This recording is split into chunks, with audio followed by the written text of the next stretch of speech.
Hello. Just on that, Andrew, one,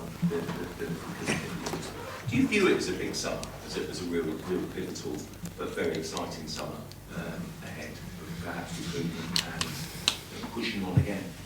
Yeah, well, the way we planned the 5 first summers, it was going to be very big, and they were going to have different objectives because the turnaround of players and the objective of those windows were going to be different. But now when you're going to go again, first of all we need to increase the depth on the squad, but as well you want to increase certain quality and skills that we need to now go to the next step. It is going to be a big one, and we are very excited about it. And can I just take you back to Bukayo? It's becoming quite common to have the surgery on hamstring, more perhaps common than it was. Is that to prevent further issues down the line? How confident are you that long term he can be exactly perhaps better than the player that we've already seen? Yeah, well, it's unfortunately, that's true, it's becoming more recurrent, so that tells you that there is something that is changing, and we are obviously analyzing that. The data is still quite small, but then, yeah, at the end you have to weigh the risk and reward of having the surgery, and if we believe that a player that is so explosive, that makes that many actions at high speed, a lot of details, and we are not sure in that area whether the muscle, the tendon can sustain that load. It was an easy decision to say, okay, what is the opinion of the specialist? It was 100% that one. So on that case, even if it's going to take a little bit longer, we have to go through that route. So do you mean that you mapped out the summers 5 years in advance? Yeah, what we expected, because in the beginning is a lot of players with 3, 4, 5 years contracts, so the turnaround of a squad and how you visualize the next 3, 4, 5 years are very dependent on what's going to happen here. So I think they were very, very different, and the way you start to evolve and you start to master certain things and compete at certain things, the changes, they cannot be that much, and that's where we are. When the line now is thinner, the margins are smaller. But the cost of that as well increases, so it goes a little bit in a different direction. So you've sort of seen this summer 2025 for quite some time. You thought this would be a big summer to invest in, really improve the squad. It's not about only investing, because there are certain positions that probably we didn't expect that we're going to have someone like Ethan or Myles contributing to that, which has been great, and we have more of those.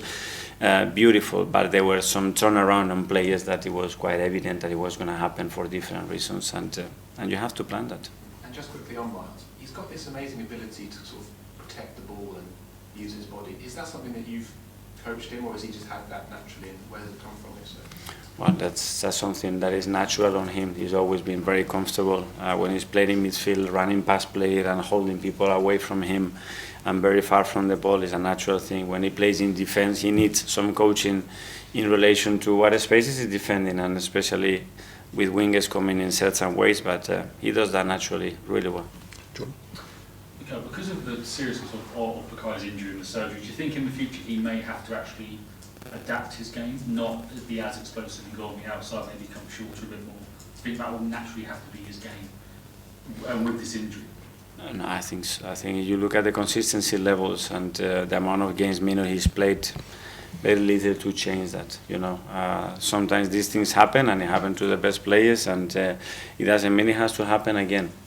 And he needs to be fully aware that obviously everything is increasing. The level, the speed, the time you have to execute is shorter. So you want to do it slower, forget about it, because you're not going to be efficient. So you're going to have to do it probably faster. So faster is going to be sharper, it's going to be at the maximum speed, and you have to train and prepare for that. And I'm sure during your career you had hamstring injuries. On that first game back after a hamstring injury, how nervous are you? Are you constantly thinking about it, feeling it, hoping it doesn't go?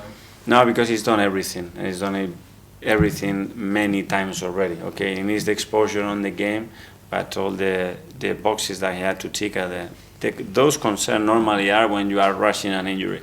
And it's a 3-week injury, and after 10 days you want to put yourself on that pitch, and then you just almost praying, saying he doesn't want to go. But I think he's been really good in the process, and we have a lot of reassurance that he can do very well now. Don from the Standard.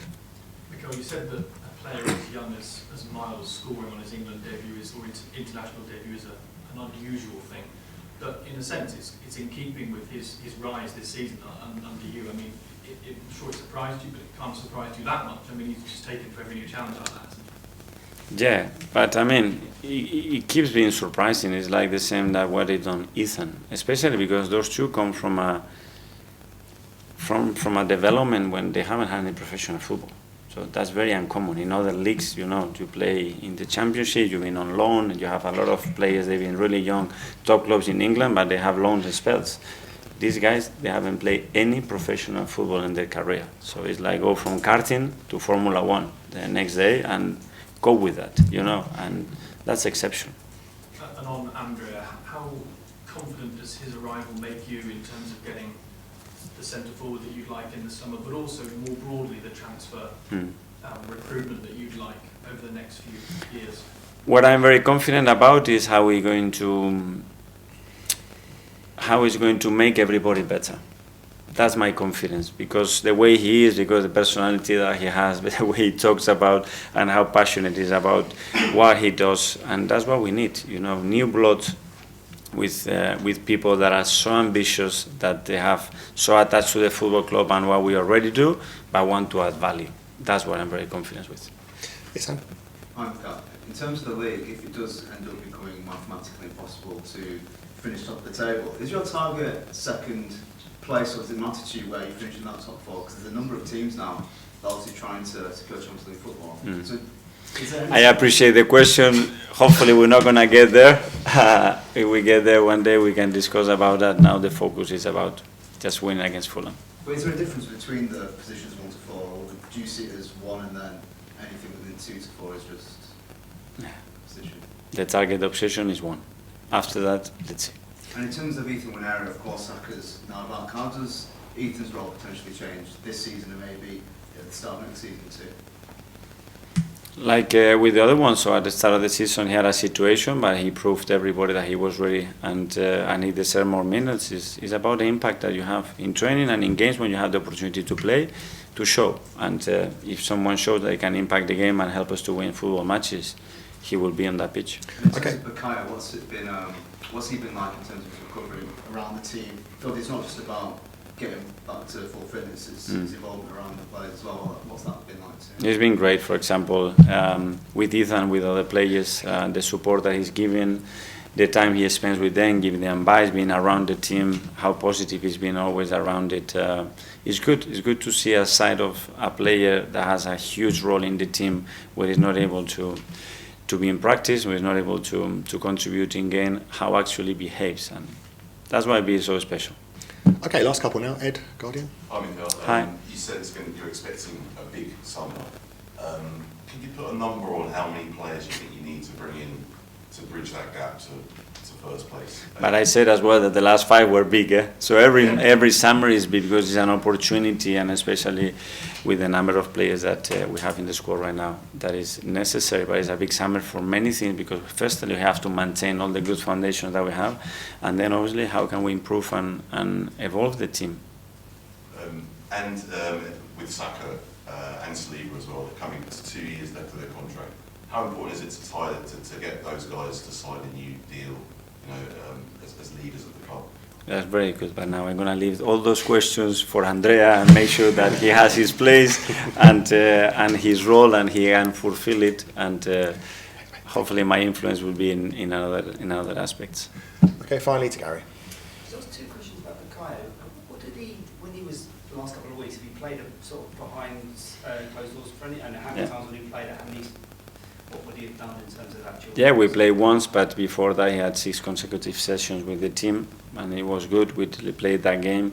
He felt completely fine, so that's what I'm sure that we have managed to replicate almost every scenario. At the end, you need that a 60,000 stadium, a different competitive level, a referee, and play that game. Without being sort of blind in the obvious question, what have you actually missed with him not being on the pitch? What actually, in terms of the kind of tactics or the kind of what he actually delivers on the pitch?